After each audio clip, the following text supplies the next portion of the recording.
నాని గారి గురించి? ఫస్ట్లీ అసలు ఈ ఆఫర్ రావడం అండ్ నాని గారు వాల్ పోస్టర్ అంటే అసలు ఫస్ట్లీ అమ్మో అసలు నిజమేనా అన్నట్టుండే. బట్ అది లక్ వల్ల ఏంటో బట్ సెలెక్ట్ అయ్యాను.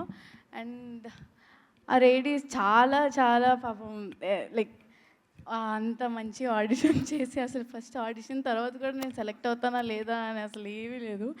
But sir thank you so much for believing in me. And Jagadish గారు కూడా చాలా అంటే లైక్ ఫస్ట్ అనేవారు నువ్వు జాబిల్లా ఉండాలి జాబిల్లా ఉండాలని. ఆ తర్వాత కొన్ని కొన్ని సీన్స్ అవి చేసిన తర్వాత అదేంటి నువ్వే కదా జాబిలి మళ్ళీ జాబిల్లా ఉండాలంటున్నానేంటి అని ఆయనే అంటే క్వశ్చన్ చేశారు. అంటే నేను నాలానే చేశాను.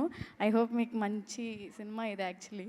నేను అంత పెద్దదానిగా చెప్పడానికి బట్ దెన్ ఆల్ అంటే ఇప్పుడు ఉన్న మైనస్ వాళ్ళందరికీ బాగా కనెక్ట్ అవుతుంది ఈ సినిమా. అండ్ రోషన్ చాలా యాక్చువల్లీ ఫస్ట్లీ తను చాలా సినిమాలు చేశాడు. సో పక్కనంటే తను పక్కన చేయడం యాక్చువల్లీ కొంచెం నాకు అంత ఇది లేదు. బట్ హీ సపోర్టెడ్ మీ ఏం కాదు కొంచెం ఇది చేయి ఇట్స్ ఓకే చేయగలవు అని. And thank you so much. And ma'am thank you so much. Ma'am Prashanti ma'am లేరా ఉన్నారా ma'am thank you. Yeah March 14th రిలీజ్ అవుతుంది. తప్పకుండా వచ్చి చూడండి. యూ విల్ బీ అంటే చాలా నాలెడ్జ్ వస్తుంది మీకు. Thank you. నేను ఇంకంతగా సో స్వీట్. నిజంగానే తన జాబ్ లేని రియల్